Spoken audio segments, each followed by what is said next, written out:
Selamat malam, para pendengar setia. Kisah yang akan saya sampaikan malam ini adalah sebuah pengakuan mengejutkan yang dikirimkan oleh salah seorang dari Anda. Setelah mengetahui ibu mertua saya memiliki kekasih gelap, saya diam-diam menukar pil KB-nya dengan obat maak. Tak lama kemudian, ibu mertua saya hamil. Dan istri tetangga sebelah datang membawa segepok uang, bahkan berjanji akan menambahnya jika yang lahir adalah anak laki-laki. Namun, ketika bayi itu lahir, semua orang terpana tak percaya. Nama saya Sari Dewi. Usia saya tahun ini 28 tahun. Orang bilang, ini adalah usia di mana seorang wanita sedang mekar-mekarnya. Saya memiliki pekerjaan yang stabil di sebuah perusahaan media, dan bersama suami saya, Bagus Pramono, yang saya cintai sejak masa kuliah, kami tinggal di sebuah rumah mungil yang cantik di Depok, pinggiran Jakarta. Rumah ini adalah hadiah pernikahan dari orang tua saya, sebuah surga kecil yang saya rawat dengan segenap jiwa. Di awal pernikahan, kami berjanji untuk fokus pada karir masing-masing terlebih dahulu, dan baru akan memiliki anak setelah kondisi finansial kami benar-benar mapan. Suami saya setuju, dan saya percaya bahwa saya adalah wanita paling bahagia di dunia. Namun, keyakinan itu mulai goyah sejak ibu mertua saya, Ibu Sumarni, tinggal bersama kami. Ayah mertua saya telah lama meninggal dunia, dan Ibu Sumarni hidup sebatang kara di desa. Sebagai anak tunggal, suami saya merasa khawatir dan mengutarakan niatnya untuk memboyong ibunya ke Jakarta. Tentu saja saya tidak bisa menolak. Sebagai menantu yang baik, bagaimana mungkin saya berkata tidak ketika suami saya memohon dengan begitu sungguh-sungguh? Saya hanya berpikir sederhana, paling hanya menambah satu anggota keluarga, satu set piring lagi di meja makan, dan rumah akan terasa lebih ramai. Tapi ternyata saya salah besar. Kegelisahan saya bukan berasal dari konflik mertua-menantu yang biasa terjadi.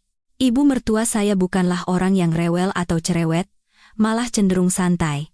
Beliau selalu ramah, murah senyum, dan banyak bicara. Namun, rasa cemas itu merayap perlahan, dan sumbernya berasal dari ruang paling pribadi kami, kamar tidur. Awalnya hanya hal-hal sepele. Sisir yang tidak berada di tempat biasa saya meletakkannya, atau botol parfum saya yang posisinya sedikit bergeser. Bantal suami saya juga sepertinya terbalik dari posisi semula. Ketika saya bertanya pada suami, ia hanya menjawab santai, "Mungkin ibu yang membersihkan kamar kita, kamu terlalu sensitif." Saya pun mencoba menenangkan diri dengan pikiran yang sama. Wajar jika seorang ibu mertua membersihkan kamar anak dan menantunya yang mungkin terlihat berantakan. Namun, keanehan-keanehan itu semakin menjadi nyata. Suatu kali, sepulang kerja, saya mencium bau aneh di kamar. Bukan aroma parfum saya, bukan pula wangi sabun yang biasa saya kenal. Itu adalah bau keringat pria asing yang bercampur dengan aroma bedak bayi murahan yang sering dipakai ibu mertua. Jantung saya berdebar kencang. Saya memeriksa lemari pakaian suami, tapi tidak ada yang aneh. Saya mendekati ranjang dan menyingkap spray. Sehelai rambut hitam, pendek, dan keriting. Bukan milik saya, bukan pula milik suami. Sambil memegang rambut itu, rasa jijik yang luar biasa membuncah di dada saya. Saya mulai mengamati tetangga di seberang rumah, seorang pengusaha bernama Pak Hartono, usianya sepantaran dengan ibu mertua. Istri dan anak-anaknya sudah dewasa dan tinggal jauh di luar kota. Perawakannya tegap, rambutnya mulai memutih dan sedikit ikal. Beberapa kali saya melihat ibu mertua dan Pak Hartono mengobrol dan tertawa mesra di ujung gang. Ibu mertua sering membuat kue lapis atau nasi kuning, lalu menyuruh saya mengantarkannya ke rumah Pak Hartono, dengan alasan untuk menjaga hubungan baik antar tetangga. Setiap kali melakukannya, saya merasa sedikit tidak nyaman, tapi saya berusaha untuk tidak berpikir macam-macam. Wajar jika seorang janda mencari teman mengobrol, namun, kecurigaan yang telah tumbuh sulit untuk dipadamkan. Rambut asing dan bau aneh itu terus menghantui pikiran saya. Berhari-hari saya tidak bisa tidur nyenyak, berbaring di samping suami sambil memikirkan berbagai kemungkinan. Apakah suami saya tahu? Apakah dia tahu tapi pura-pura tidak tahu? Atau jangan-jangan suami saya tidak ingin melanjutkan pikiran itu. Cinta dan kepercayaan yang telah kami bangun selama bertahun-tahun, tidak mengizinkan saya mencurigai suami tanpa bukti. Akhirnya, karena tidak tahan lagi, saya memutuskan untuk mencari kebenaran. Saya mencari di internet dan memesan sebuah kamera super kecil yang bisa disamarkan menjadi kancing baju. Ketika paket kamera itu tiba, tangan saya gemetar. Rasanya seperti sedang melakukan kejahatan mengerikan. Tapi logika saya berkata, kau harus melakukannya. Kau harus tahu apa yang terjadi di rumahmu sendiri, di ranjangmu sendiri. Pada suatu hari ketika rumah sedang kosong, saya dengan hati-hati memasang kamera itu pada sebuah boneka beruang usang yang selalu saya letakkan di kepala ranjang.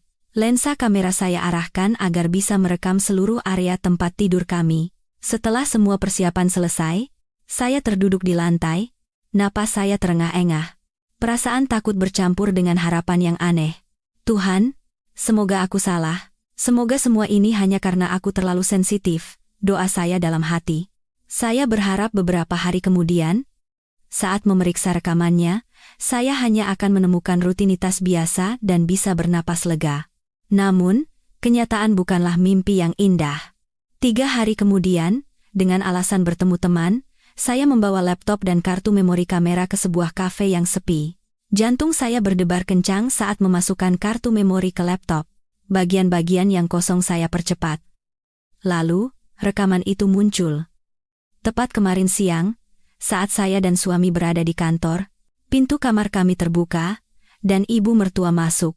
Beliau tidak sedang bersih-bersih, beliau langsung menuju lemari saya, mengeluarkan salah satu gaun tidur tipis saya, mengamatinya sejenak, lalu meletakkannya kembali. Kemudian beliau keluar. Beberapa saat kemudian, ibu mertua kembali. Kali ini, bersama Pak Hartono. Napas saya tercekat. Mereka berbincang beberapa patah kata, lalu Pak Hartono memeluk ibu mertua saya dengan kasar. Mereka saling melumat dengan rakus. Tangan pria itu mulai merayap ke seluruh tubuh ibu mertua. Lalu, mereka jatuh ke atas ranjang. Ranjang pernikahan saya. Tempat di mana saya dan suami menorehkan begitu banyak kenangan manis. Mereka bercumbu dengan begitu vulgar dan tanpa malu. Wanita yang saya panggil ibu itu mengeluarkan ekspresi dan suara yang tak pernah saya bayangkan sebelumnya. Saya membeku di depan layar laptop, seperti patung. Kopi di atas meja sudah mendingin. Dunia saya terasa runtuh. Rasa dikhianati ini ribuan kali lebih menyakitkan daripada jika saya memergoki suami saya berselingkuh. Karena ini bukan kamar ibu mertua, ini adalah kamar tidur saya. Rasa kotor, jijik, dan sakit bergejolak dalam diri saya. Sekarang saya tahu dari mana bau aneh itu berasal.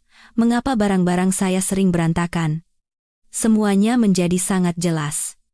Saya menutup laptop, menahan tangis yang nyaris pecah. Sekarang, apa yang harus saya lakukan? Bahkan sebelum saya menemukan kebenaran yang mengerikan di kamar tidur, hidup saya sudah dipenuhi kecemasan lain yang juga bersumber dari ibu mertua. Masalah anak. Janji 1 tahun yang kami sepakati seolah tak ada artinya bagi beliau. Setelah kehilangan suaminya sejak dini dan menumpahkan seluruh cinta dan harapannya pada putra tunggalnya, keinginan ibu mertua untuk menimang cucu sudah mendekati obsesi. Kalian ini mau sampai kapan cuma berencana terus? Uang itu seumur hidup juga tidak akan habis dicarinya, tapi anak itu ada waktunya. Lihat itu si bagus. Sudah 30 tahun. Nanti waktu kalian punya anak, ibu sudah tua dan sakit-sakitan, tidak akan kuat lagi menggendong cucu. Ibu mertua mengulang kalimat itu setiap kali kami makan bersama. Awalnya, saya dengan sabar menjelaskan bahwa kami masih muda, pekerjaan kami baru mulai stabil, dan kami ingin menyiapkan fondasi yang lebih kokoh untuk anak kami nanti. Tapi beliau tidak mau mendengar, dan menganggap saya hanya mencari-cari alasan. Jangan-jangan kamu ada masalah dengan kandunganmu? Kalau sulit hamil, kan bisa bilang dari awal supaya kita ke dokter. Kodrat wanita itu kan jadi ibu, kalau itu saja tidak bisa. Beliau tidak menyelesaikan kalimatnya, tapi tatapan matanya yang tajam seolah menelanjangi saya, penuh dengan tuduhan. Kata-kata itu seperti jarum tajam yang menusuk harga diri saya. Suami saya, yang duduk di samping dan mendengar semua itu, hanya diam sambil terus makan, tanpa membela istrinya sedikit pun. Keheningannya jauh lebih menyakitkan daripada cemoohan ibu mertua. Kemudian, ibu mertua mulai bertindak sendiri. Setiap kali mendengar ada dukun atau tabib hebat, beliau tidak segan-segan menempuh perjalanan jauh. Sejak saat itu, dapur kami selalu dipenuhi bau jamu. Beliau merebus berbagai macam ramuan, yang tidak jelas asalnya, dan memaksa saya meminumnya setiap hari. Katanya itu ramuan penyubur untuk menghangatkan rahim agar cepat hamil. Saya tidak mau meminumnya, tapi karena takut menyinggung perasaannya, saya tidak berani menolak. Biasanya saya akan membuangnya diam-diam saat beliau tidak melihat. Suatu hari, ibu mertua datang ke kamar saya dengan wajah masam, membawa semangkuk ramuan panas. Ramuan itu berwarna hijau keruh dan mengeluarkan bau aneh yang sulit dijelaskan. "Sari, cepat minum ini sebelum dingin. Ini jamu langka." Lah, ibu dapat dari orang pintar. Katanya kalau minum ini, terus malamnya berhubungan sama suami, pasti langsung ada kabar baik. Saya menatap ramuan kental itu dengan curiga. Saya tidak percaya dengan pengobatan tradisional seperti ini. Sambil ragu-ragu saya berkata, "Bu, saya tidak apa-apa, kok, kan kami masih berencana. Lagi pula, ramuan yang tidak jelas sumbernya, takutnya malah tidak baik untuk tubuh." Mendengar itu, wajah ibu mertua langsung mengeras. "Apa maksudmu? Kamu pikir ibu mau mencelakai menantu sendiri? Ini semua kan demi kebaikan kalian, supaya rumah ini cepat ramai dengan tangisan bayi. Niat baik ibu malah kamu anggap jelek. Cuma disuruh minum jamu semangkuk saja rewelnya bukan main. Ya sudah, mau diminum atau tidak, terserah kamu." Beliau membanting mangkuk itu ke atas meja dan keluar kamar dengan mengentakkan kaki. Tepat saat itu, suami saya pulang kerja. Merasakan suasana rumah yang dingin, ia masuk ke kamar dan bertanya ada apa. Saya menceritakan semuanya. Saya pikir ia akan membela saya, tapi ternyata tidak.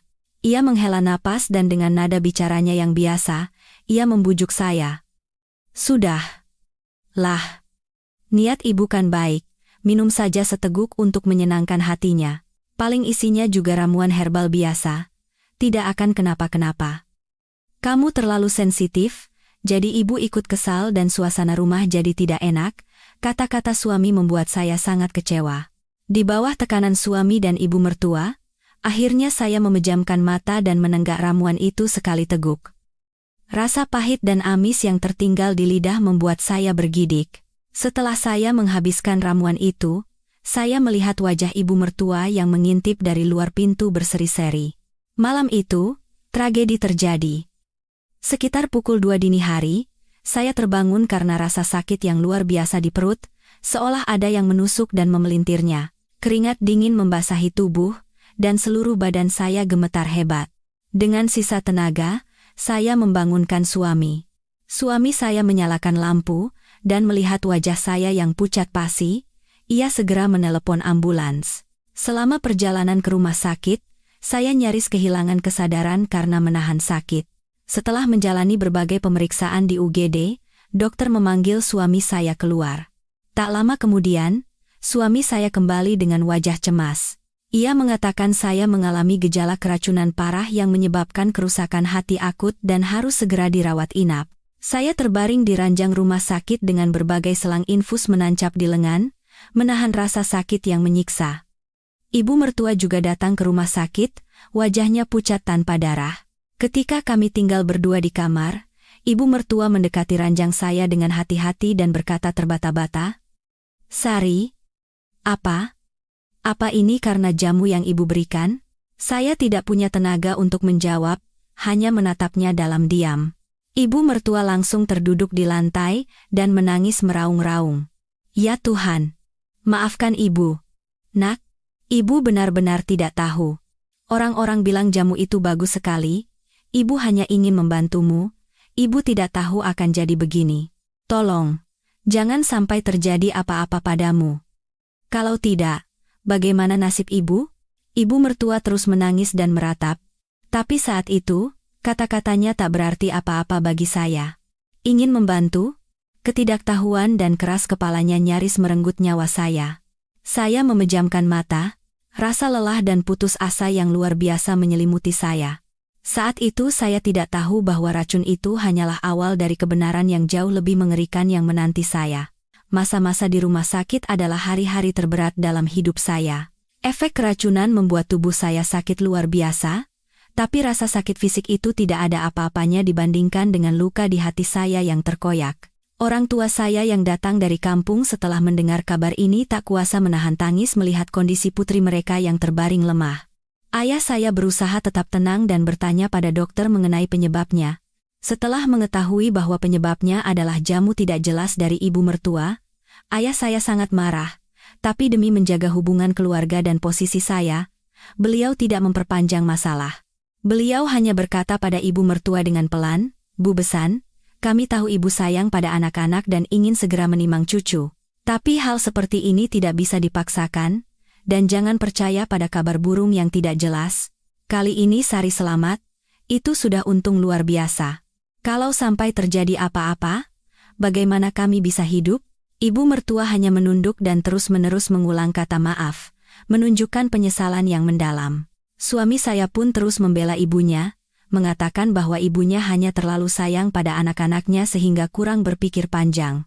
Melihat itu, orang tua saya pun meredakan amarah mereka dan hanya berpesan pada suami saya untuk menjaga saya baik-baik. Saya terbaring di ranjang, menyaksikan semua pemandangan itu dengan hati yang semakin dingin. Karena saya sudah tahu wajah asli ibu mertua lewat kamera tersembunyi, air mata dan permintaan maaf itu kini terlihat seperti akting yang buruk di mata saya. Pukulan terbesar datang pada suatu sore.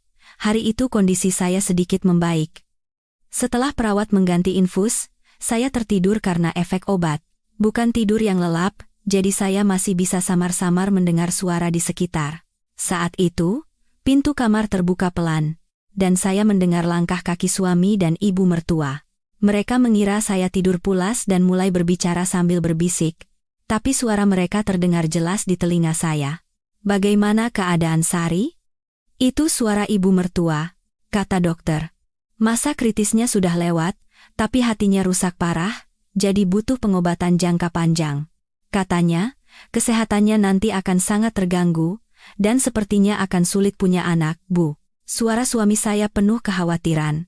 Setelah hening sejenak, terdengar suara ibu mertua menghela napas panjang. "Cey, nasibnya malang sekali, tapi mau bagaimana lagi, sudah takdir.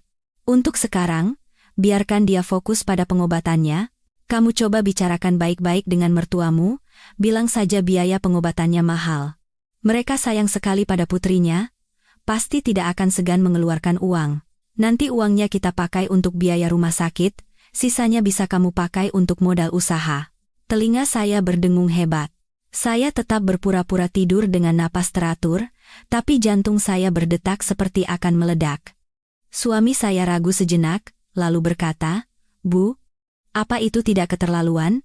Bagaimanapun, Sari itu istri saya. Keterlaluan? Lalu siapa yang akan memikirkan ibu? Siapa yang akan memikirkan keluarga ini? Dia sekarang sudah sakit-sakitan begitu, tidak akan bisa punya anak. Apa kamu mau garis keturunan kita putus? Lakukan saja seperti yang ibu bilang. Untuk sementara, rawat dia baik-baik, jadilah menantu dan anak yang baik sambil mengambil uangnya. Nanti kalau situasi sudah tenang, kamu bisa cari wanita sehat dan memberiku cucu yang berharga. Bercerai nanti juga tidak terlambat. Toh rumah itu juga pemberian mertuamu, jadi kalaupun bercerai kita tidak rugi apa-apa, malah dapat modal usaha. Ibu sudah hitung semuanya, kalau kamu ikuti kata-kata ibu, tidak akan ada ruginya." Setiap kata yang diucapkan ibu mertua bagaikan pisau yang menusuk jantung saya. Suami yang saya cintai dan saya janjikan sehidup semati hanya dia mendengarkan rencana keji ini. Keheningannya adalah persetujuan yang paling pengecut. Ia tidak menolak. Keraguannya tadi bukan karena nuraninya terusik, melainkan hanya karena ia ragu sesaat di hadapan konspirasi yang begitu tak tahu malu. Mereka kemudian berbincang beberapa patah kata lagi tentang bagaimana cara memeras lebih banyak uang dari orang tua saya, lalu diam-diam meninggalkan kamar. Pintu kamar tertutup, dan keheningan kembali menyelimuti, tapi dunia di dalam diri saya telah hancur berkeping-keping. Saya membuka mata, menatap langit-langit kamar rumah sakit yang putih, air mata mengalir tanpa henti. Ternyata semua ini adalah sandiwara. Insiden keracunan saya menjadi peluang baru bagi mereka. Mereka tidak pernah menganggap saya sebagai menantu atau istri, melainkan hanya sebagai alat untuk melahirkan anak. Dan sekarang, ketika alat itu rusak, Mereka ingin mengubah saya menjadi tambang emas. Keserakahan dan kekejaman mereka di luar nalar saya. Rasa sakit fisik sudah tidak berarti apa-apa lagi. Kemarahan dan dendam membara di dalam diri saya. Cinta dan rasa hormat terakhir saya pada suami telah hancur lebur. Awalnya, saya berencana untuk menuntut cerai dengan bukti video itu setelah keluar dari rumah sakit. Tapi sekarang, pikiran saya berubah. Saya tidak bisa melepaskan mereka begitu saja, hanya dengan selembar surat cerai. Jika mereka telah mendorong saya ke neraka, saya akan menarik mereka masuk bersama saya. Saya tidak akan bercerai dengan mudah. Saya akan tetap tinggal di rumah itu dan membuat mereka membayar semua perbuatan mereka. Setelah hampir 2 minggu dirawat, saya akhirnya diizinkan pulang. Hari kepulangan saya, suami dan ibu mertua menyambut dengan sangat gembira dan merawat saya dengan penuh perhatian. Suami saya memapah saya ke sofa dan terus bertanya apakah saya lelah. Ibu mertua sibuk di dapur, mengatakan sedang memasak sop ayam herbal untuk memulihkan kesehatan saya. Kebaikan palsu mereka membuat saya mual. Saya bukan lagi Sari Dewi yang naif. Setelah mendengar percakapan mereka di rumah sakit, saya melihat mereka dengan cara yang berbeda, dengan mata yang dingin dan tajam.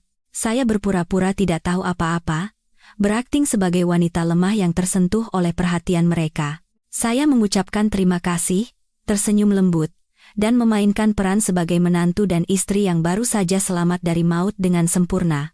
Akting saya sepertinya berhasil. Mereka menatap saya dengan tatapan kasihan sekaligus puas, seolah mangsa mereka telah masuk perangkap dengan sempurna.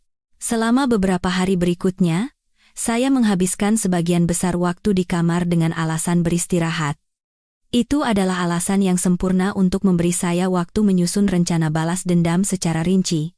Saya tidak akan bertindak gegabah atau merusak segalanya karena amarah. Balas dendam termanis harus dieksekusi secara perlahan.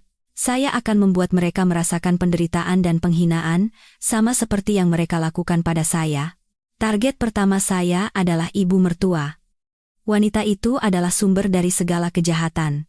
Perselingkuhannya dengan Pak Hartono telah menginjak-injak harga diri saya, dan kebodohan serta kekejamannya nyaris merenggut nyawa saya. Dan sekarang, ia berkomplot dengan putranya untuk merampas harta keluarga saya. Saya harus menghancurkannya secara sosial. Tiba-tiba, sebuah ide muncul di benak saya. Saat melihat video itu, saya melihat setelah selesai berhubungan, ibu mertua masuk ke kamar mandi dan meminum sebuah pil. Saya menduga itu adalah pil KB. Meskipun kemungkinan hamil di usia 49 tahun sangat kecil, bukan berarti tidak mungkin. Fakta bahwa ia berhati-hati meminum pil itu menunjukkan bahwa ia sadar akan risikonya. Kalau begitu, inilah kelemahannya. Saya mulai beraksi. Saya harus menemukan botol pil itu. Suatu sore, ketika suami sedang bekerja dan ibu mertua sedang menyiram tanaman di taman, saya menyelinap ke kamarnya. Kamarnya cukup berantakan, dengan pakaian berserakan di mana-mana. Saya mencari di laci nakas dan meja rias. Jantung saya berdebar kencang, takut ketahuan. Akhirnya, di dasar sebuah kotak berisi barang-barang tak terpakai, saya menemukan apa yang saya cari. 1 strip pil KB untuk 28 hari, dan sudah lebih dari setengahnya diminum. Saya memegang pil itu dengan senyum dingin. Dengan hati-hati, saya membawanya ke kamar saya. Untungnya, saya punya beberapa strip obat maag yang saya beli karena stres pekerjaan belakangan ini. Saya mengambil 1 strip obat maag dan membandingkan ukuran serta warnanya dengan pil KB. Luar biasa. Keduanya hampir identik, hanya kilaunya yang sedikit berbeda. Jika tidak diperhatikan dengan saksama, tidak akan bisa dibedakan. Dengan menggunakan pinset, saya dengan hati-hati mengeluarkan satu persatu pil KB dan menggantinya dengan obat maag. Saya bekerja dengan sangat teliti agar tidak meninggalkan jejak. Setelah selesai, saya menatap hasil karya saya. Dari luar tampak sama, tapi di dalamnya telah berubah menjadi perangkap yang mematikan. Saya meletakkan kembali strip pil KB yang telah saya tukar isinya ke tempat semula. Saat keluar dari kamar ibu mertua, saya menghela napas panjang. Di dalam hati saya, bukan rasa bersalah yang ada, melainkan kepuasan yang dingin. Ia telah memberiku ramuan beracun, dan sekarang aku memberinya hadiah 1 strip obat penyubur. Rencana balas dendam saya telah resmi dimulai.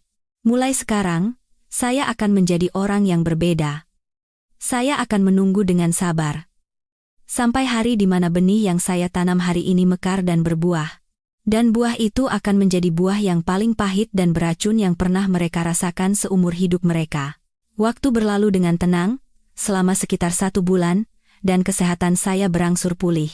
Saya sudah bisa kembali bekerja, tapi di rumah saya tetap berpura-pura lelah dan lemah. Saya memasak makanan bergizi untuk diri saya sendiri, dan menyajikan makanan biasa untuk mereka berdua. Mereka tidak curiga. Di mata mereka, saya adalah pasien yang butuh pemulihan, sementara mereka sehat-sehat saja. Dan hal-hal yang saya harapkan mulai terjadi. Yang pertama menunjukkan gejala aneh adalah ibu mertua. Biasanya ia tidak makan banyak dan sangat menjaga bentuk tubuhnya, tapi akhir-akhir ini ia mulai makan dengan porsi luar biasa. Setiap kali makan, ia bisa menghabiskan 3-4 piring nasi dan tak henti-hentinya mengambil lauk. Bahkan setelah makan, ia masih mengobrak-abrik kulkas mencari camilan. Ia makan tanpa kenal waktu, bahkan tengah malam pun terdengar suara piring beradu dari dapur. "Bu, akhir-akhir ini nafsu makannya bagus sekali, ya?" Suatu kali suami saya berkata dengan riang saat makan. Sepertinya ia senang melihat ibunya makan dengan lahap. Ibu mertua, sambil mengunyah sepotong daging, berkata, "Entah kenapa, akhir-akhir ini rasanya lapar terus. Mungkin badan lagi kurang fit." "Ya, harus banyak makan supaya bertenaga." Saya duduk di seberang, mengamati mereka dalam diam, sambil tersenyum dingin dalam hati. Selain makan banyak, ia juga mulai sering mual. Pagi hari saat saya bersiap-siap ke kantor, terdengar suara orang mual dari kamar mandi. Suatu kali, di tengah makan, ia tiba-tiba berlari ke kamar mandi. Saat kembali, wajahnya pucat, tapi ia hanya melambaikan tangan dan berkata, "Salah makan apa?" "Ya, perut rasanya tidak enak." Suami saya juga berpikir sederhana. "Bu, mau saya belikan obat pencernaan? Mungkin masuk angin karena terlalu banyak makan. Sebaiknya ibu kurangi makannya." Iya. Tapi kalau lapar mau bagaimana lagi?" gerutu ibu mertua. Saya hanya duduk menikmati sandiwara mereka. Saya tahu lebih baik dari siapapun, itu bukan gangguan pencernaan. Saya mulai menuangkan bensin ke dalam api.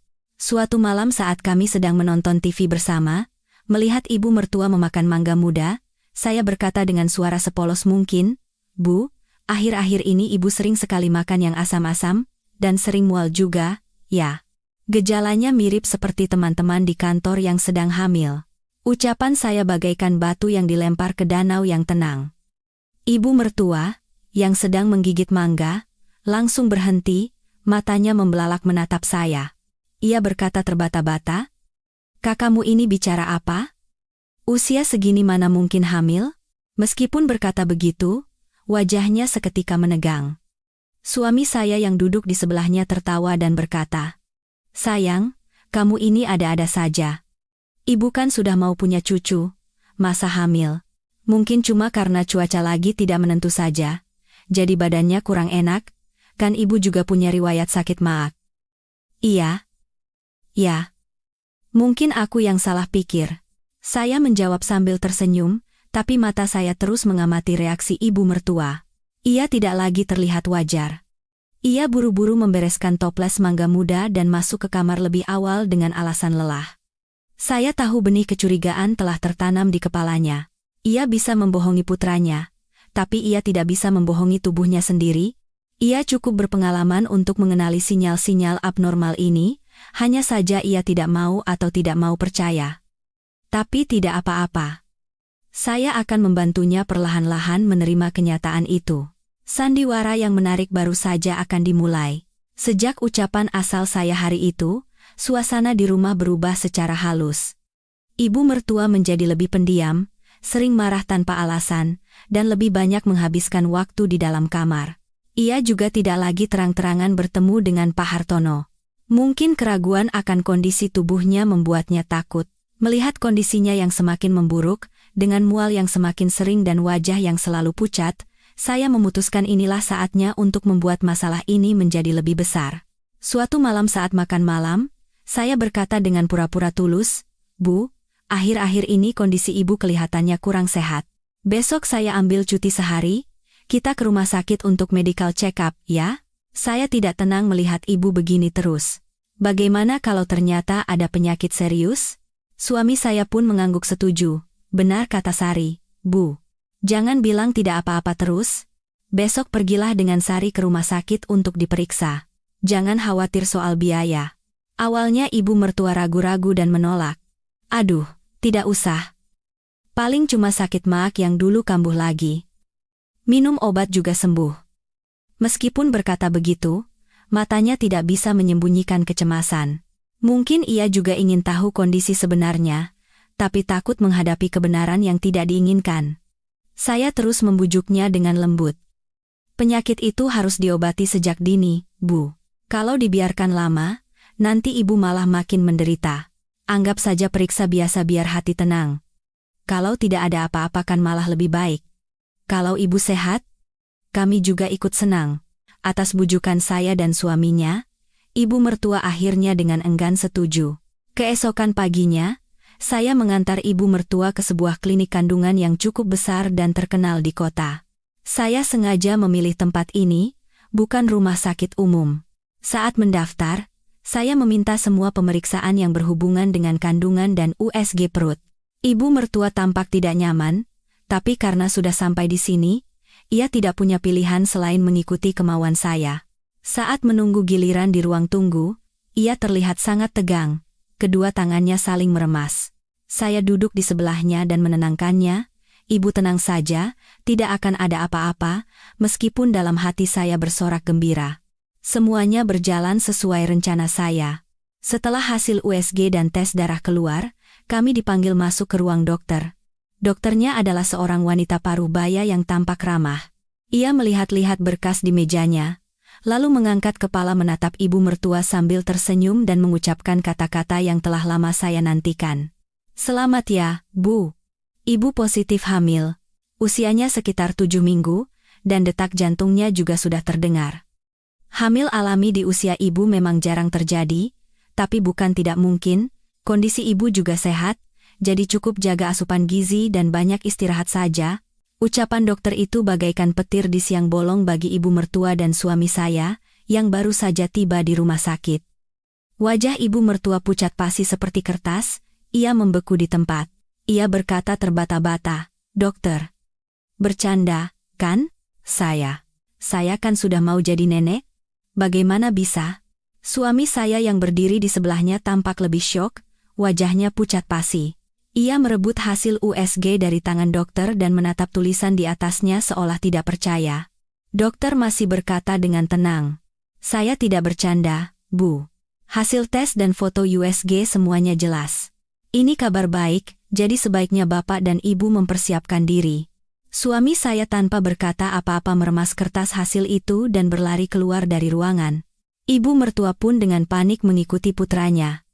Saya tetap di tempat, mengucapkan terima kasih dengan tenang kepada dokter, lalu perlahan berjalan keluar. Di koridor rumah sakit yang sepi, saya menyaksikan pemandangan yang kacau. Suami saya mencengkeram bahu ibunya dan mengguncangnya dengan kasar. Suaranya penuh amarah dan rasa malu. "Benar ini, Bu, apa yang sudah Ibu lakukan? Mau bikin saya malu tidak bisa angkat kepala di mana-mana? Siapa ayah anak itu? Pak Hartono, kan?" "Jawab, Bu." Ibu mertua hanya menangis tanpa bisa berkata apa-apa. Rasa malu, hina, dan takut terpancar jelas di wajahnya. Orang-orang yang lewat mulai memperhatikan mereka. Saya segera berlari dan pura-pura melerai. "Mas Bagus, kenapa begini? Ini di rumah sakit. Apapun masalahnya, kita bicarakan di rumah. Ibu kan lagi hamil? Tidak boleh digertak begini." Mendengar kata hamil, suami saya semakin menjadi-jadi. Ia menepis tangan saya dan menunjuk ibunya sambil berteriak, "Pulang? Pulang dengan muka apa? Supaya jadi tontonan dan bahan tertawaan tetangga? Saya tidak punya ibu seperti Anda." Setelah berteriak seperti itu, suami saya pergi begitu saja, meninggalkan ibu mertua yang terduduk di kursi sambil menangis tersedu-sedu. Saya berdiri di sana, menatap sosok ibu mertua yang menyedihkan, tapi tak ada sedikit pun rasa kasihan di hati saya. Inilah karma yang harus ia terima. Dan ini baru permulaan. Rasa malu ini akan terus menghantuinya untuk waktu yang lama. Seperti api dalam sekam, kehamilan ibu mertua tidak bisa disembunyikan lama-lama. Meskipun suami saya berusaha menutupinya, perut ibu mertua semakin membesar dan mualnya terus berlanjut. Suami saya menjadi lebih mudah marah dan sensitif, sering pulang dalam keadaan mabuk, dan menghindari ibunya. Rumah kami diselimuti keheningan yang berat dan menyesakkan. Ibu mertua selalu terlihat tertekan, menunduk dan tidak berani menatap mata putranya. Saya terus memainkan peran sebagai menantu yang berbakti, merawat ibu mertua dengan tulus, tapi kini perawatan saya punya tujuan lain. Saya harus memberitahukan kabar ini kepada orang yang berhak tahu. Istri Pak Hartono, Ibu Karina Wijoyo. Mendapatkan informasi tentang Ibu Karina tidaklah sulit. Dari beberapa obrolan santai dengan ibu-ibu tetangga, saya tahu bahwa Ibu Karina adalah seorang pengusaha sukses yang memiliki beberapa butik fashion. Ia tidak tinggal di rumah tua di seberang kami, melainkan di sebuah apartemen mewah di pusat kota, dan hanya sesekali datang pada akhir pekan. Saya dengan mudah menemukan alamat dan nomor telepon butiknya di internet. Rencana saya membutuhkan kehati-hatian yang mutlak. Saya tidak bisa bertindak secara langsung. Saya pergi ke sebuah tempat fotokopi di dekat rumah dan memindai hasil USG ibu mertua yang saya ambil di rumah sakit. Kemudian, dari kantor pos di daerah lain, saya mengirim pesan singkat ke Ibu Karina menggunakan ponsel sekali pakai yang baru saya beli. Suami Anda akan segera memiliki anak haram. Detailnya ada di surat yang saya kirimkan ke butik Anda.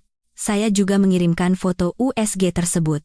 Untuk lebih meyakinkannya, saya memasukkan hasil pindaian itu ke dalam amplop tanpa nama pengirim dan mengirimkannya sebagai surat tercatat ke alamat butiknya. Setelah semua selesai, saya membuang kartu SIM ponsel itu ke tempat sampah umum dan pulang seolah tidak terjadi apa-apa. Saya yakin wanita cerdas dan berkedudukan seperti Ibu Karina tidak akan langsung membuat keributan. Ia akan memastikan kebenarannya sendiri. Dan seperti dugaan saya, 2 hari kemudian, sebuah sedan hitam mewah berhenti di depan rumah kami. Yang turun dari mobil adalah seorang wanita berusia sekitar 50-an, tapi masih dengan postur langsing dan penampilan yang berkelas. Ia mengenakan gaun sutra berwarna hijau, kalung mutiara di lehernya, dan tas bermerek di tangannya. Dibandingkan dengan ibu mertua yang berpenampilan sederhana dan kampungan, Ibu Karina bagaikan langit dan bumi.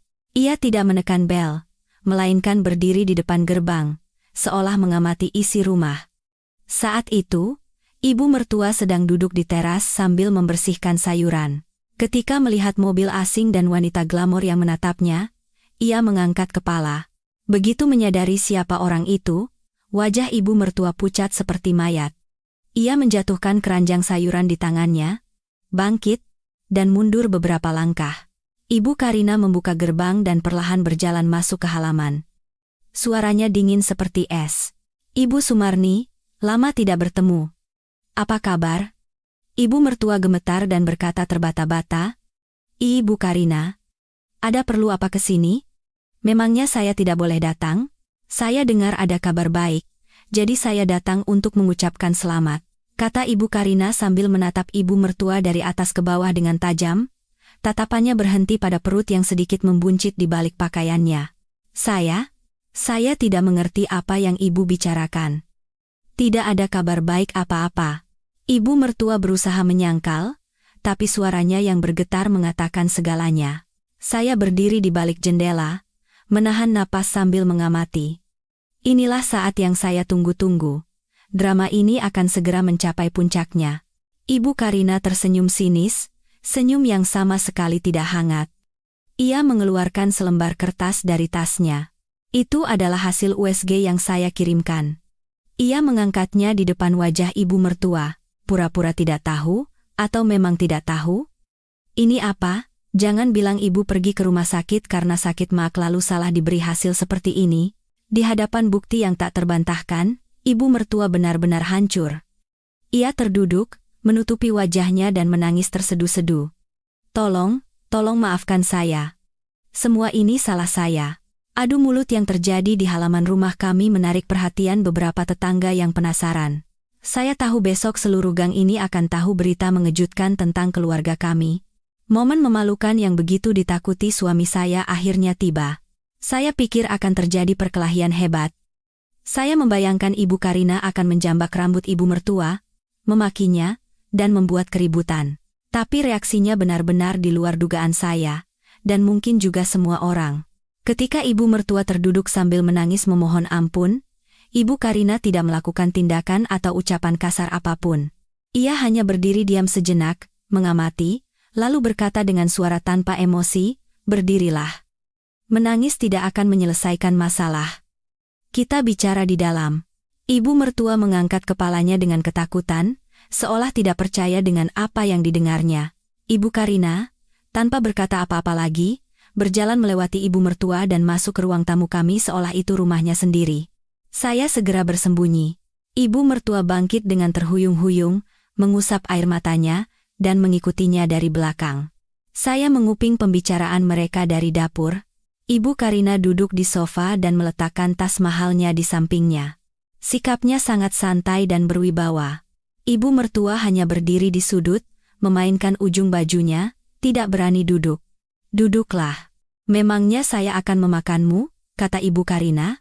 Barulah ibu mertua dengan hati-hati duduk di ujung sofa di seberangnya, menundukkan kepala, keheningan panjang menyelimuti, terdengar suara Ibu Karina menghela napas. "Kamu pikir saya tidak tahu hubunganmu dengan Pak Hartono? Saya sudah tahu sejak lama. Sejak hari pertama kamu pindah ke lingkungan ini, suami saya kenal betul. Seumur hidupnya dia memang suka main perempuan, tapi tidak pernah melewati batas. Tapi sejak bertemu denganmu lagi, cinta lamanya, dia jadi kehilangan kendali." Mendengar kata cinta lama, ibu mertua terkejut dan mengangkat kepalanya. Wajahnya penuh keterkejutan. Ibu Karina tertawa kecil. "Kaget? Saya sudah suruh orang untuk menyelidiki latar belakangmu. Apa yang terjadi antara kalian berdua di desa dulu, saya tahu semuanya. Seharusnya saya hentikan dari dulu, tapi saya tidak melakukannya. Tahu kenapa?" Ibu mertua menggelengkan kepala dengan wajah pucat. "Karena saya butuh anak laki-laki." Suara Ibu Karina merendah. "Saya dan Pak Hartono hanya punya 2 anak perempuan. Usia saya sudah tidak memungkinkan untuk melahirkan lagi, dan dia adalah anak laki-laki tertua. Tekanan untuk memiliki penerus keluarga sangat besar. Meskipun di luar dia tidak pernah bilang, tapi saya tahu betapa ia menginginkan anak laki-laki.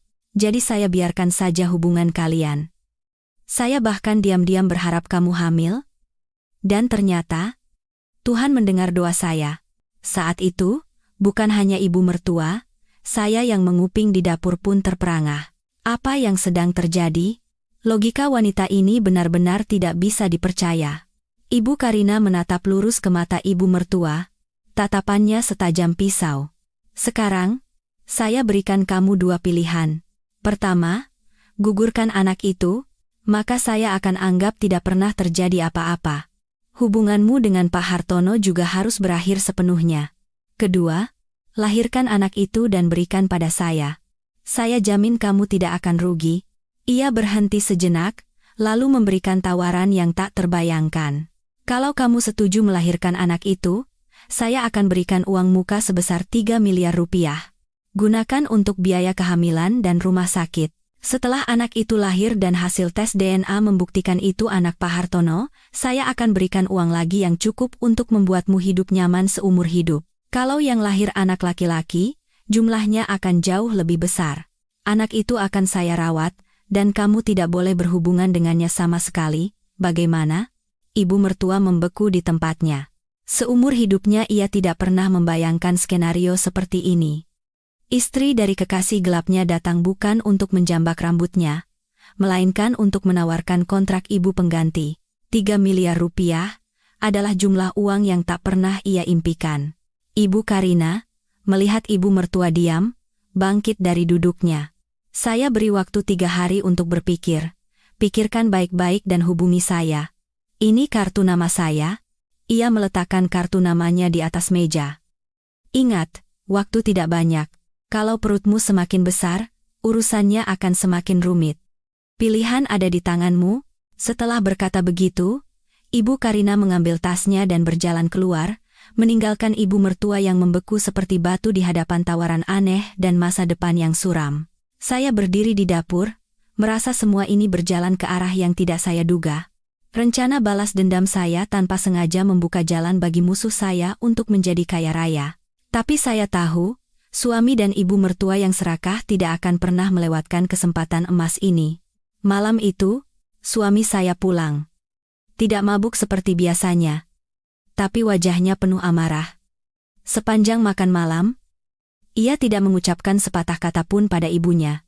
Makan malam berlangsung dalam keheningan yang mencekam. Selesai makan, ia langsung masuk kamar dan membanting pintu. Ibu mertua gelisah di ruang tamu. Kartu nama Ibu Karina tergeletak di atas meja, bagaikan godaan yang berbahaya. Akhirnya, ibu mertua sepertinya tidak tahan lagi. Beberapa saat kemudian, terdengar suaranya mengetuk pintu kamar suami saya dengan hati-hati. "Bagus, buka pintunya. Ada yang mau ibu bicarakan." Tidak ada jawaban. Ibu mertua mengetuk lagi dengan suara yang lebih memelas. "Ibu mohon, nak. Sebentar saja. Ini penting sekali." Setelah beberapa lama, pintu terbuka dengan kasar. Suami saya berdiri menghalangi pintu dengan wajah dingin. "Ada apa lagi? Apa masih ada hal lain yang bisa membuat saya malu?" Ibu mertua dengan tangan gemetar menunjukkan kartu nama itu dan menceritakan semua percakapannya dengan Ibu Karina, termasuk tawaran 3 miliar rupiah. Awalnya, suami saya tersenyum sinis dan curiga. Ia sepertinya berpikir ibunya berbohong untuk menutupi kesalahannya. Tapi ketika ibu mertua menceritakan detail percakapan, terutama menyebutkan jumlah uangnya, sorot mata suami saya mulai berubah. Kemarahan dan rasa malu perlahan berganti dengan emosi lain, keserakahan yang tak bisa disembunyikan dan tatapan penuh perhitungan. Ia merebut kartu nama dari tangan ibunya dan menatap nomor telepon serta jabatan yang tertera di sana. Keraguannya hilang, digantikan oleh keterkejutan. Ia tahu Ibu Karina tidak sedang bercanda. "Benar, 3 miliar? Tanya suami saya dengan suara yang sedikit melunak. "Benar." Katanya itu uang muka untuk biaya kehamilan.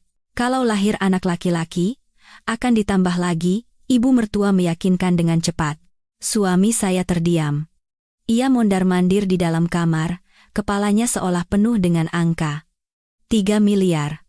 Itu adalah uang yang sangat besar, sebuah kesempatan untuk mengubah hidup. Rasa malu karena ibunya hamil di luar nikah seketika menjadi kecil di hadapan godaan uang. Dan sandiwara pun dimulai. Suami saya tiba-tiba berhenti berjalan dan menatap ibunya dengan mata berkaca-kaca. Tapi itu bukan lagi kemarahan, melainkan emosi palsu. Ia mendekati ibunya dan tiba-tiba berlutut di hadapannya. "Ibu." Ia mulai menangis. "Saya yang salah, Bu. Maafkan anak durhaka ini. Saya tidak tahu maksud baik ibu." Ibu mertua terkejut dengan tindakan tiba-tiba putranya dan berusaha membangunkannya. "Bagus, kamu kenapa? Cepat berdiri." Tapi suami saya terus berlutut sambil menangis terseduh-seduh. "Tidak, Bu. Biarkan saya dihukum begini. Ibu, saya sangat lelah. Di kantor, saya dimarahi atasan, teman-teman iri pada saya, bekerja siang malam tapi tidak dihargai. Saya lelah. Saya ingin berhenti kerja dan memulai usaha sendiri. Saya ingin jadi bos dengan kekuatan saya sendiri, tapi saya tidak punya modal. Saya tidak berani bilang karena takut ibu dan Sari khawatir." Ia berakting dengan sempurna. Suaranya penuh dengan penderitaan dan frustrasi. "Tapi sekarang, Tuhan memberikan kita kesempatan. Uang ini, bagi orang lain mungkin aib, tapi bagi saya, ini adalah jalan keluar, modal untuk memulai usaha saya. Ini satu-satunya cara agar saya bisa hidup dengan harga diri dan berbakti pada ibu. Ibu, tolong. Demi saya, demi masa depan saya, lahirkan anak ini." Ya, saya bersembunyi di balik pintu kamar, menyaksikan semua sandiwara murahan ini dengan rasa jijik. Suami yang pernah saya cintai, kini demi uang, membuang semua harga dirinya dan berakting menjadi tokoh protagonis tragis di depan ibu kandungnya sendiri. Ibu mertua, dengan cinta butanya pada sang putra, benar-benar termakan. Ia memeluk putranya dan menangis. "Anakku, kasihan sekali kamu. Baiklah, ibu akan lakukan seperti katamu. Asal kamu bisa sukses, ibu rela melakukan apa saja. Anak ini akan ibu lahirkan." Mereka berpelukan dan menangis bersama, seolah-olah baru saja memutuskan sebuah pengorbanan yang agung. Tapi saya tahu, itu hanyalah awal dari sebuah transaksi kotor. Bayi yang akan lahir akan menjadi sebuah komoditas, dan martabat manusia akan dijual demi keserakahan yang tak berujung. Sejak memutuskan untuk mempertahankan kehamilannya demi membantu modal usaha putranya, ibu mertua berubah total. Sikapnya yang dulu tertekan hilang, berganti dengan sikap sombong dan angkuh. Ia berjalan di dalam rumah dengan perut yang semakin membesar, kepala terangkat tinggi seolah ia adalah permaisuri yang mengandung putra mahkota. Komoditas di dalam perutnya bukan lagi aib, melainkan angsa bertelur emas yang akan menjamin masa depan putranya. Dan tentu saja, target pertama yang ingin ia tunjukkan kekuasaannya adalah saya. Ia mulai membuat permintaan-permintaan yang tidak masuk akal. Ia mengkritik semua masakan saya, mengatakan bahwa makanan untuk ibu hamil harus berbeda, harus makanan yang paling lezat dan bergizi. Setiap hari ia meminta saya membelikan bahan-bahan mahal seperti sarang burung walet dan sup sirip hiu untuk dimasak. Ketika saya mengatakan bahan-bahan itu terlalu mahal, ia mencibir, "Uang dari mana tidak ada? Sebentar lagi kan Ibu Karina akan kasih uang? Apa kamu pelit mengeluarkan sedikit uang untuk kesehatan ibu mertuamu? Harus makan yang enak supaya cucunya lahir sehat." Puncaknya terjadi pada suatu pagi saat saya sedang bersiap-siap ke kantor. Ibu mertua duduk dengan angkuh di sofa sambil makan anggur dan berkata, "Hei, Sari, bagaimana kalau kamu berhenti kerja saja?" Saya terkejut. "Berhenti kerja? Kenapa, Bu?" "Ya untuk merawat ibu di rumah." "Lah, mau apa lagi?" Ia berkata seolah itu adalah hal yang wajar. "Ibu kan lagi hamil, badannya berat, butuh orang untuk melayani di samping. Kamu kan menantu di rumah ini, kalau bukan kamu, siapa lagi? Masa setiap hari pergi ke kantor, menelantarkan ibu mertua yang sedang hamil? Nanti apa kata orang tentang keluarga kita?" Saya menarik napas dalam-dalam untuk menjaga ketenangan. Ketidaktahuannya benar-benar di luar batas. Ia ingin menjadikan saya pembantu rumah tangga tanpa bayaran untuk melayani anak hasil perselingkuhannya. Melihat saya diam, ia melanjutkan dengan suara sombong, "Tidak usah khawatir soal uang. Sebentar lagi, Bagus kan akan jadi bos. Gajimu yang secuil itu buat apa? Berhenti saja kerja, di rumah masak dan cuci baju sambil merawat ibu baik-baik. Itu baru tugas istri dan menantu yang benar." Saya menatap lurus ke mata ibu mertua, dengan senyum dingin di bibir. Saya tidak membantah atau marah. Saya hanya diam-diam masuk ke kamar, mengambil setumpuk kertas dan pulpen, lalu kembali ke ruang tamu. Saya meletakkan kertas itu di meja di hadapannya. Ucapan ibu ada benarnya juga. Tapi sebelum saya berhenti kerja, mari kita berhitung sebentar. Saya berkata dengan suara lembut tapi tegas. Saya mulai menulis di atas kertas. Listrik, air, gas, internet, sebulan sekitar Rp3.000. Biaya makan dan kebutuhan sehari-hari 3 orang, tidak termasuk makanan bergizi, ibu, Rp10.000. Transportasi, pulsa, dan lain-lain saya dan Mas Bagus, Rp5.000. Cicilan rumah ini yang kita bayar ke orang tua saya setiap bulan, Rp15.000. Total pengeluaran tetap minimal Rp33 juta. Saya menggarisbawahi dan melanjutkan tulisan. Gaji saya, bersih ya, Rp20.000. Gaji Mas Bagus, Rp15.000. Total pendapatan kami berdua, Rp35.000, hanya cukup untuk hidup dan menabung sedikit untuk dana darurat. Saya mendorong kertas itu ke arah ibu mertua. Sekarang, kalau saya berhenti kerja, pendapatan rumah kita hanya dari gaji Mas Bagus, sebesar 15 juta. Uang itu tidak cukup untuk menutupi setengah dari pengeluaran bulanan kita. Lalu, Bu, sisa uangnya siapa yang akan bayar? Apa Ibu berencana menggunakan uang dari Ibu Karina untuk menutupi semua ini? Saya rasa beliau tidak akan suka kalau tahu uangnya dipakai untuk hal seperti ini. Ibu mertua menatap angka-angka yang jelas tertera di atas kertas. Wajahnya pucat pasi, lalu memerah karena marah, lalu berubah menjadi ungu. Ia tidak pernah menyangka saya akan membalas dengan begitu tenang dan logis. Ia berniat mempermalukan saya, tapi akhirnya ia sendiri yang terlihat bodoh. Kamu. Ia tidak bisa melanjutkan kata-katanya. Karena marah, Ia meremas kertas itu dan melemparkannya ke lantai. Dasar tidak sopan. Berani-beraninya kamu hitung-hitungan uang sama ibu mertua. Berani? Tidak, Bu. Saya masih tersenyum. Saya hanya bicara realistis. Saya juga sangat ingin tinggal di rumah merawat ibu, tapi saya tidak mampu. Kalau saya berhenti, kita sekeluarga bisa jadi gelandangan. Kalau begitu, saya berangkat kerja dulu, Bu. Sudah mau telat. Setelah berkata begitu, saya mengambil tas dan berjalan keluar dengan santai, meninggalkan ibu mertua yang tidak bisa menahan amarahnya di ruang tamu. Saya tahu, perang saya dengannya telah resmi dimulai, dan saya tidak akan pernah menjadi pihak yang kalah. Sandiwara modal usaha suami saya mungkin bisa menipu ibu mertuanya, tapi tidak bisa menipu mata saya. Saya sangat mengenal suami saya. Ia adalah tipe orang yang suka zona nyaman, tidak punya ambisi besar atau bakat istimewa. Mungkin benar ia merasa tertekan di kantor, tapi untuk berhenti dari pekerjaan stabil dan terjun ke dunia bisnis adalah hal yang mustahil baginya. Di balik cerita mengharukan yang ia karang, pasti ada sesuatu yang tidak beres. Beberapa hari kemudian, ibu mertua menerima uang dari ibu Karina. Tepat 3 miliar rupiah langsung masuk ke rekeningnya. Begitu menerima uang itu, ibu mertua tanpa ragu sedikit pun langsung mentransfer seluruhnya kepada suaminya. Ia menatap putranya dengan tatapan bangga dan penuh harapan, seolah sedang berinvestasi pada sebuah perusahaan raksasa di masa depan. Setelah mendapat uang, sikap suami saya berubah total. Ia terlihat lebih ceria, sering bersenandung, dan mulai memperhatikan penampilannya. Ia memberitahu saya dan ibunya bahwa ia sudah mengajukan surat pengunduran diri dan sedang mencari kantor serta rekanan untuk mendirikan perusahaan event organizer.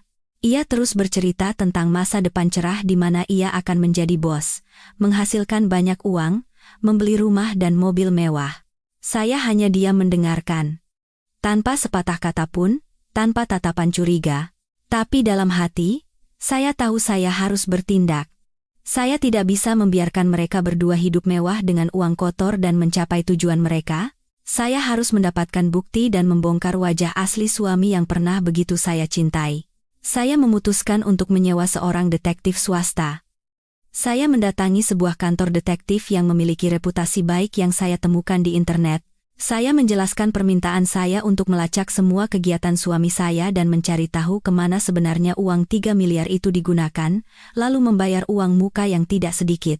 Mereka berjanji akan memberikan hasilnya dalam waktu 1 minggu. 1 minggu itu terasa seperti selamanya. Setiap hari pulang kerja dan melihat wajah gembira suami saya, mendengar bualannya, amarah saya memuncak. Ia masih bersikap baik pada saya, berpura-pura menjadi suami yang perhatian, tapi semua itu palsu. Saya tahu di dalam kepalanya, saya hanyalah seorang istri yang sakit-sakitan dan lemah yang sebentar lagi akan diusir dari rumah. Akhirnya, hari untuk menerima hasil tiba. Saya bertemu dengan detektif di sebuah kafe yang sepi. Ia menyerahkan sebuah amplop tebal. Semua informasi yang ibu minta ada di dalam sini. Foto, alamat, dan rincian kegiatan suami ibu selama seminggu terakhir.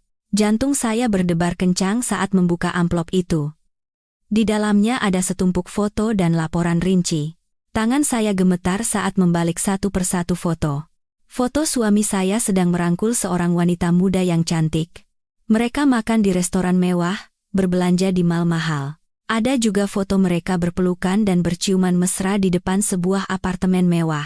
Ketika saya membaca laporannya, situasinya jauh lebih buruk dari yang saya bayangkan.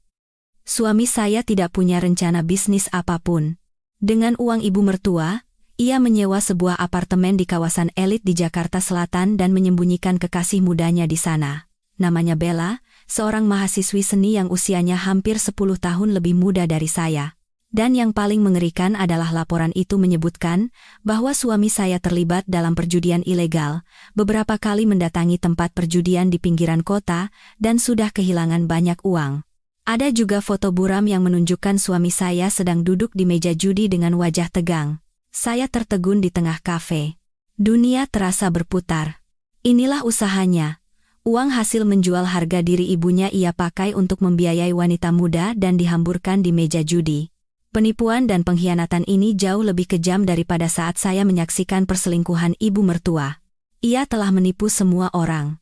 Ibunya yang sudah tua, istrinya yang sedang sakit, dan jika ia masih punya nurani, ia juga menipu dirinya sendiri. Saya melipat dokumen itu dan memasukkannya kembali ke dalam tas dengan hati-hati. Rasa sakit telah mencapai puncaknya dan berubah menjadi kemarahan. Saya tidak akan menangis atau membuat keributan. Saya akan menyimpan baik-baik bukti-bukti ini, dan saya akan menunggu saat yang paling tepat untuk melancarkan pukulan telak yang akan membuat suami licik saya kehilangan segalanya dan membayar harga termahal atas kebohongan dan pengkhianatannya. Setelah menyerahkan modal usaha kepada putranya, ibu mertua bertingkah seolah ia telah berjasa besar. Ia hidup seperti ratu di rumah kami. Setiap hari kerjanya hanya makan, tidur, dan mengelus-elus perutnya yang semakin membesar. Ia merasa berhak mendapatkan yang terbaik karena telah berkorban demi masa depan putranya. Tapi ia segera menyadari bahwa yang memegang kendali dalam cerita ini bukanlah dirinya, melainkan Ibu Karina. Sebagai investor, Ibu Karina tentu tidak bisa menyerahkan proyek bernilai miliaran rupiah begitu saja kepada orang yang tidak tahu apa-apa seperti ibu mertua. Sekitar seminggu setelah uang ditransfer, Ibu Karina muncul lagi. Kali ini ia tidak sendiri. Di belakangnya ada seorang wanita berpakaian perawat dan seorang wanita lain yang sepertinya ahli gizi. Saya datang untuk menengok ibu dan bayi dalam kandungan, kata Ibu Karina dengan nada yang tidak bisa ditolak, lalu memperkenalkan kedua orang yang dibawanya. Ini Suster Hani, ia akan memantau kesehatan ibu 24 jam. Dan ini Ibu Putri, ahli gizi yang akan mengatur pola makan ibu. Mulai sekarang, semua aktivitas dan makanan ibu harus mengikuti panduan ilmiah dari mereka. Saya tidak mau ada risiko apapun. Mendengar itu, ibu mertua membeku. Baru saja ia merasa bebas dari kendali menantunya, sekarang ia diawasi oleh para profesional. Ia mencoba membantah, tapi melihat tatapan dingin Ibu Karina, semua kata-katanya tertelan kembali. Ia sadar ia tidak punya pilihan. Sejak saat itu, kehidupan di rumah kami berubah total. Dapur yang tadinya saya kelola kini diambil alih oleh ahli gizi. Ibu Putri membuang semua makanan ringan dan berlemak kesukaan ibu mertua. Menu makanannya setiap hari dihitung kalorinya dengan cermat, sebagian besar terdiri dari sayuran rebus dan dada ayam hambar. Ibu mertua makan dengan wajah masam. Setiap kali ia mencoba mengambil sepotong daging dari piring saya, Suster Hani akan dengan lembut menahan tangannya. Ibu, ini tidak baik untuk tekanan darah, jangan dimakan. Suster Hani lebih ketat lagi. Setiap hari ia mengukur tekanan darah dan gula darah, memaksa ibu mertua berjalan kaki selama waktu yang ditentukan, dan tidur tepat waktu. Semua aktivitas ibu mertua berada di bawah pengawasannya, bahkan saat ibu mertua diam-diam mencoba menelepon Pak Hartono, ia ketahuan dan dilaporkan ke Ibu Karina. Saya menjadi orang asing di rumah saya sendiri, dan saya menikmati situasi itu. Saya merasa puas melihat ibu mertua yang tadinya suka mengendalikan orang lain, kini bahkan untuk bernapas pun harus dikendalikan. Ia kesal dan tidak nyaman, tapi karena takut kehilangan uang dalam jumlah besar, ia tidak berani melawan. Intervensi Ibu Karina mencapai puncaknya setelah pemeriksaan rutin. Dokter mendiagnosis ibu mertua mengalami gejala awal preeklamsia, komplikasi yang sangat berbahaya bagi ibu hamil di usia lanjut. Mendengar kabar itu, Ibu Karina tidak ragu sedikit pun. Ia langsung memutuskan. Rumah tidak aman. Ibu harus pindah ke rumah sakit. Saya sudah pesankan kamar VIP di klinik bersalin internasional. Di sana ada dokter dan perawat yang siaga, semuanya harus benar-benar aman. Akhirnya, meskipun dengan sedikit perlawanan, sebuah tim profesional datang ke rumah kami. Mereka mengemasi barang-barang pribadi ibu mertua dan membawanya ke ambulans mewah yang sudah menunggu di depan. Ibu mertua dibawa pergi seolah-olah ia adalah barang berharga yang dipindahkan ke tempat yang lebih aman. Suami saya juga ada di sana saat itu, bukannya menolak, ia malah terlihat sangat senang dan terus-menerus menunduk berterima kasih pada Ibu Karina atas perhatiannya. Ia hanya peduli pada keselamatan komoditas yang akan memberinya miliaran rupiah. Meskipun berada di kamar VIP dengan segala fasilitas dan perawatan khusus, ibu mertua sama sekali tidak terlihat nyaman. Ia merasa seperti terkurung di dalam sangkar emas. Semua aktivitasnya diawasi dengan ketat. Ia tidak bisa makan makanan kesukaannya, tidak bisa menonton sinetron di TV, dan yang terpenting, tidak bisa menghubungi Pak Hartono. Rasa frustrasi, tidak nyaman, dan komplikasi kehamilan membuat karakternya semakin sulit dan mudah berubah. Tekanan darahnya naik turun, membuat para dokter harus mengawasinya dengan ketat. Kekhawatiran akan kesehatan, kesepian, dan perasaan terkurung mengubahnya menjadi wanita yang neurotik, pencuriga, dan selalu mencari gara-gara dengan perawat. Setelah beberapa lama tidak peduli, saya berpikir harus menyelesaikan peran saya sebagai menantu yang berbakti. Lagi pula, saya juga penasaran dengan kondisinya. Saya membuat bubur ayam spesial, mengatakan itu untuk pemulihan tubuhnya, dan membawanya ke rumah sakit. Saat saya baru saja masuk ke kamarnya, ibu mertua sedang berbaring di ranjang dengan wajah cemberut. Begitu melihat saya, ia langsung bangkit duduk, matanya melotot, ia menunjuk ke arah saya dan berteriak seperti orang gila. "Mau apa kamu ke sini? Mau mencelakai saya, kan?" Dasar pembawa sial. Saya membeku karena reaksinya. Suster Hani yang berada di ruangan itu segera berlari dan memapahnya. "Ibu, tenang, Bu," kata dokter. "Ibu tidak boleh terlalu emosional." Tapi ibu mertua sudah tidak bisa mengendalikan diri. Ia menepis perawat dan mencondongkan tubuh ke arah saya.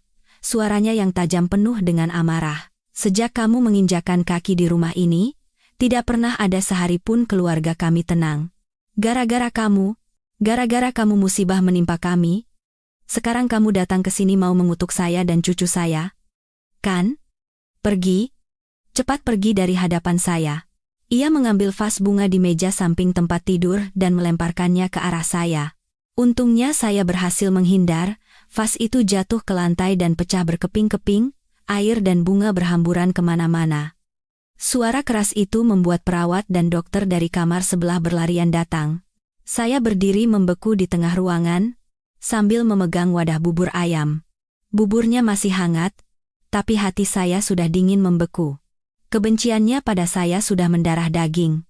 Dalam kekacauan itu, ia mengungkapkan semua isi hatinya yang paling dalam, bahwa sayalah sumber segala kejahatan, penghalang kebahagiaan mereka berdua. Orang-orang di sekitar menatap saya dengan kasihan.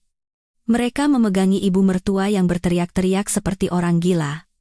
Saya dengan tenang meletakkan wadah bubur di atas meja dan berjalan keluar.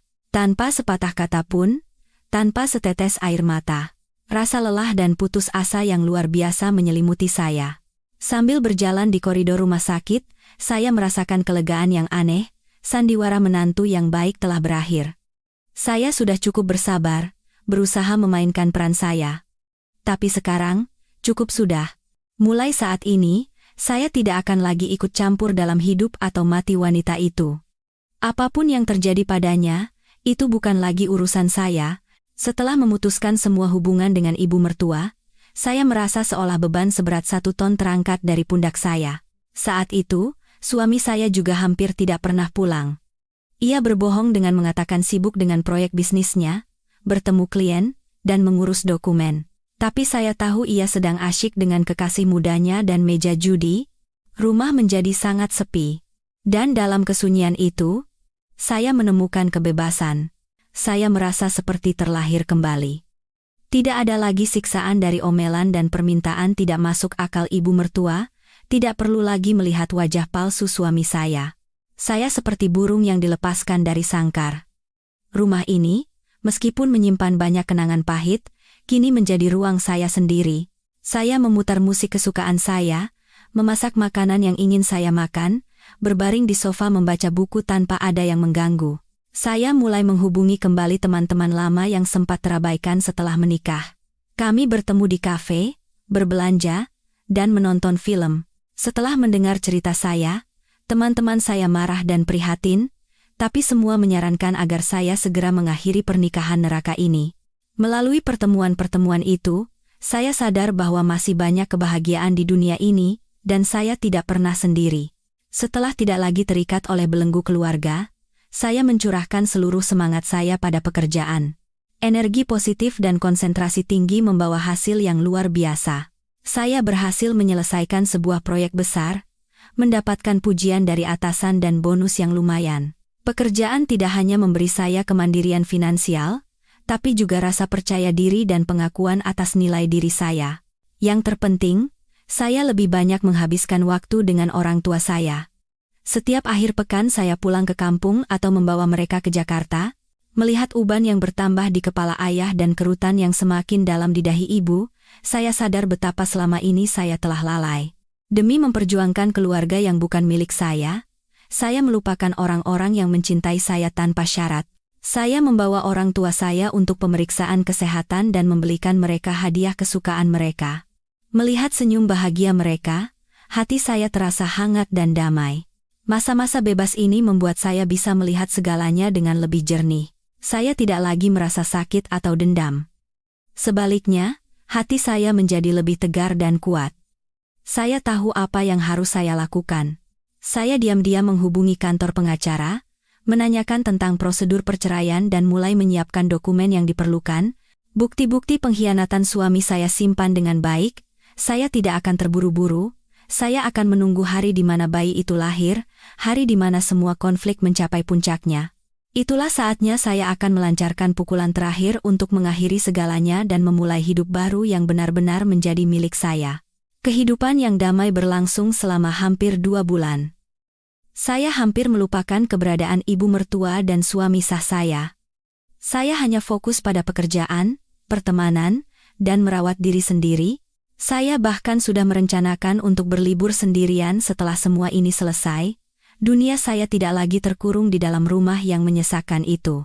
Suatu malam, saat saya baru saja pulang setelah menonton film dengan seorang teman dekat, tiba-tiba telepon berdering. Nomor tidak dikenal. Biasanya saya tidak mengangkat nomor asing, tapi entah kenapa saya menekan tombol jawab. "Halo," kata saya dengan suara sedikit lelah. Di seberang sana hening selama beberapa detik, lalu terdengar suara serak dan isak tangis. "Sari, ini ibu." Saya langsung berhenti. Suara ibu mertua. Sudah lama saya tidak mendengarnya, tapi kenapa terdengar begitu menyedihkan? Semua rasa benci dan amarah saya padanya seketika muncul kembali. Saya hendak langsung menutup telepon. "Tunggu. Jangan ditutup, ibu mohon." Ia sepertinya tahu niat saya dan memohon dengan panik. "Sari, cepat datang ke rumah sakit. Ibu dalam masalah besar." Saya tertawa sinis. "Masalah besar ibu apa urusannya dengan saya? Ibu kan punya anak emas kesayangan. Atau telepon saja Ibu Karina. Beliau kan yang bertanggung jawab." Tidak ada yang mau menolong ibu." Bagus tidak mengangkat teleponnya.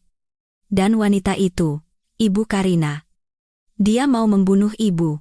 Suara ibu mertua penuh dengan ketakutan. "Hanya kamu, Sari. Hanya kamu yang bisa menolong ibu. Ibu mohon. Datanglah sekali ini saja." Tangisan dan permohonannya di seberang telepon terdengar begitu memilukan. Saya tidak merasakan simpati sedikit pun, tapi saya penasaran, apa yang terjadi hingga wanita seperti ibu mertua bisa begitu ketakutan? Apa yang terjadi hingga Ibu Karina yang selalu tenang dan rasional mau membunuhnya? Apakah babak terakhir dari sandiwara ini telah dimulai? Saya ingin melihat kehancuran mereka dengan mata kepala saya sendiri. "Saya akan ke sana." Jawab saya singkat dan menutup telepon. Saya pergi bukan untuk menolongnya. Saya pergi untuk menonton sebuah tragedi. Saya memanggil taksi dan menuju klinik bersalin internasional. Waktu sudah mendekati tengah malam, rumah sakit sepi. Saya langsung menuju bangsal VIP tempat ibu mertua dirawat. Dari kejauhan, terdengar suara teriakan dan pertengkaran dari kamar di ujung koridor. Pintu kamar terbuka lebar. Saya mengintip dari luar. Pemandangan di dalam kamar jauh lebih kacau dari yang saya bayangkan. Ibu mertua, dengan rambut acak-acakan dan pakaian berantakan, terduduk di lantai sambil memeluk seorang bayi yang baru lahir. Ia meraung-raung seperti orang gila. Di seberangnya, berdiri Ibu Karina. Penampilannya yang anggun dan tenang hilang, digantikan oleh wajah penuh amarah. Matanya merah karena marah. "Berani-beraninya kalian menipu saya. Kalian berdua berkomplot untuk menipu saya. Kalian anggap saya bodoh, hah? Bukan, Bu. Saya tidak tahu apa-apa. Saya juga korban." Ibu mertua membela diri sambil menangis. "Korban?" Ibu Karina tertawa sinis. "Setelah menerima uang saya 7 miliar, sekarang kamu bilang korban? kembalikan uang saya. Sekarang juga, kembalikan semuanya. Ibu Karina menunjuk bayi di pelukan ibu mertua, dan anak pembawa sial itu. Dia bukan anak suami saya. Bukan. Barulah saya melihat selembar hasil tes yang terlipat di bawah meja. Saya lihat sekilas, dengan huruf tebal tertulis. Hasil analisis DNA menunjukkan bahwa tidak ada hubungan ayah anak antara Sdeor, Hartono dan bayi tersebut.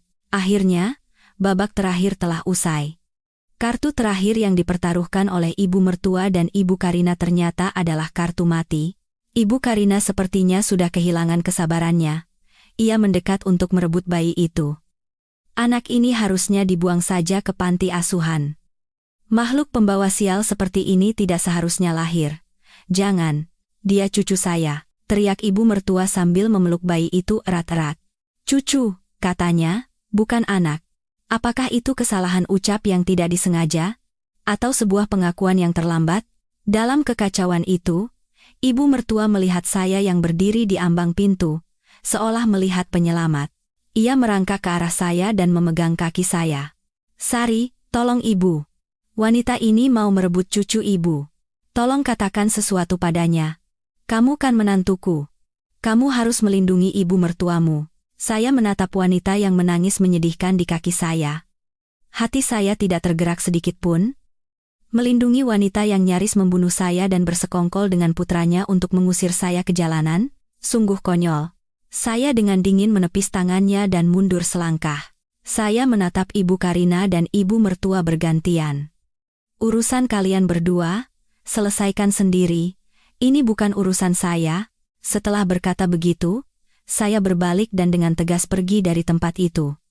Di belakang saya, terdengar suara tangisan histeris ibu mertua dan makian penuh amarah dari ibu Karina. Sandiwara mereka telah berakhir.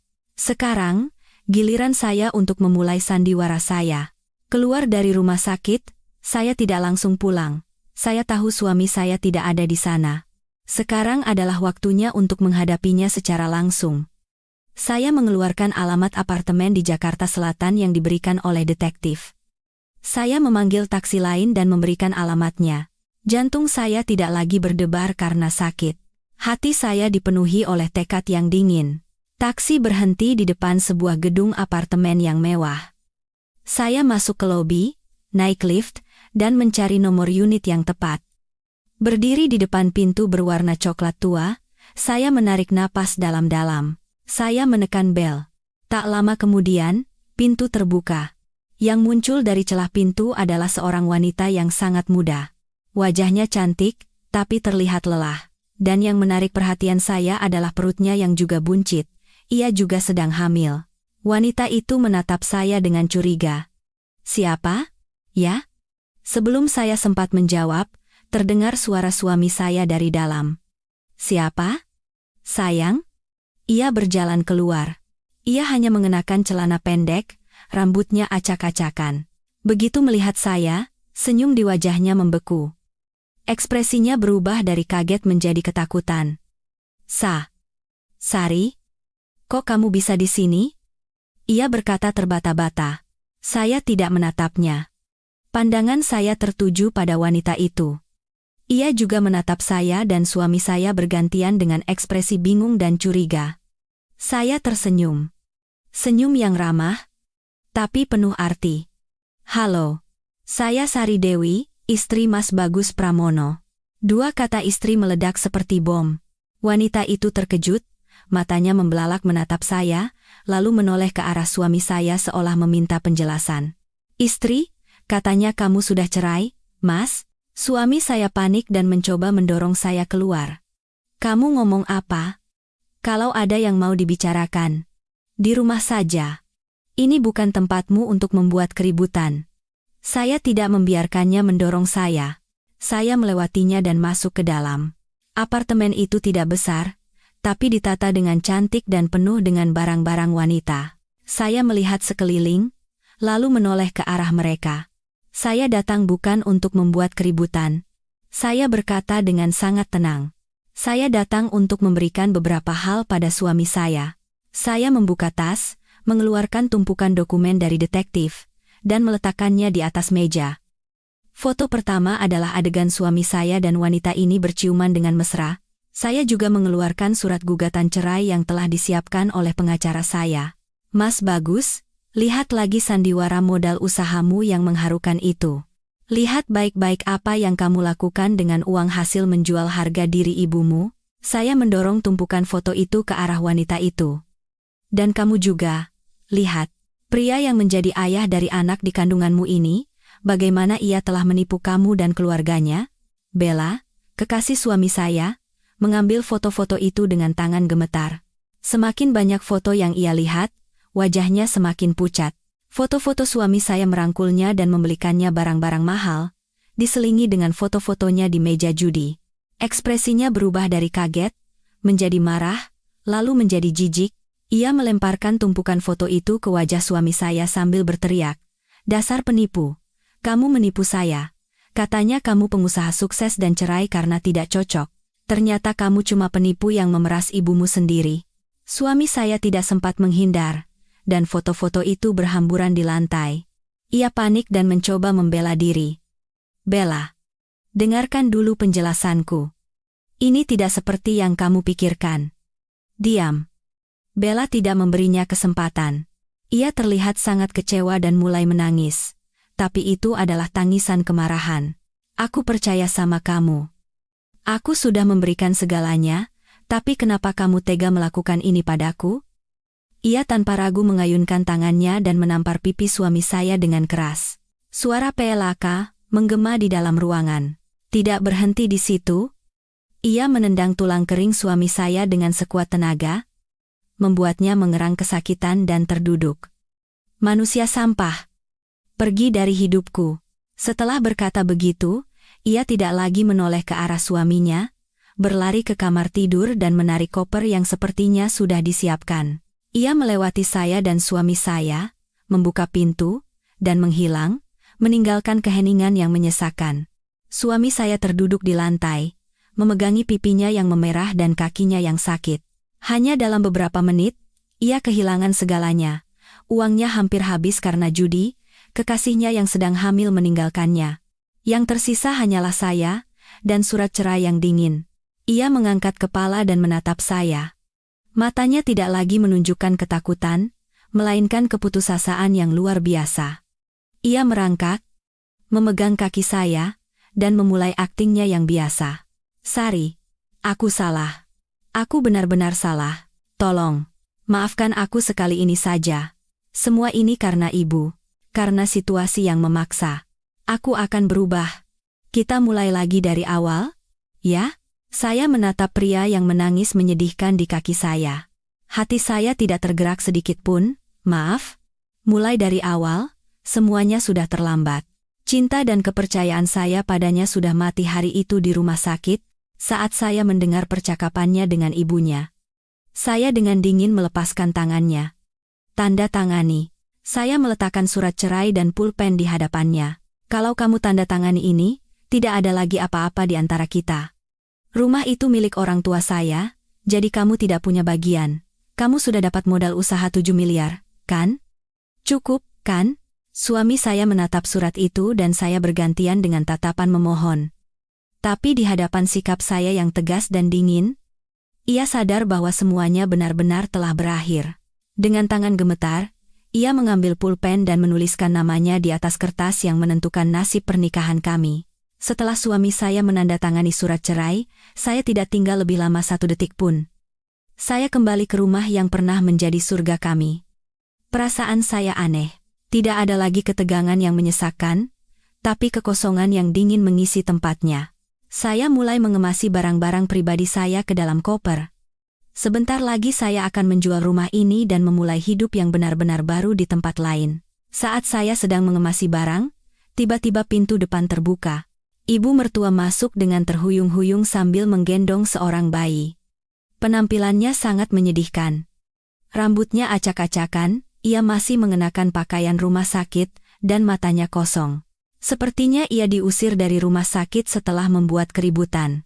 Ia melihat saya dan koper yang sedang saya kemasi, tapi tidak menunjukkan reaksi apa-apa. Ia diam-diam masuk ke ruang tamu, meletakkan bayi di sofa, dan terduduk di sebelahnya. Ia mulai bergumam sendiri. Kalimat-kalimat yang terpotong-potong dan tidak beraturan. Aku harus cari dia. Cari ayahnya, minta pertanggungjawaban. Tidak bisa dibiarkan lari begitu saja.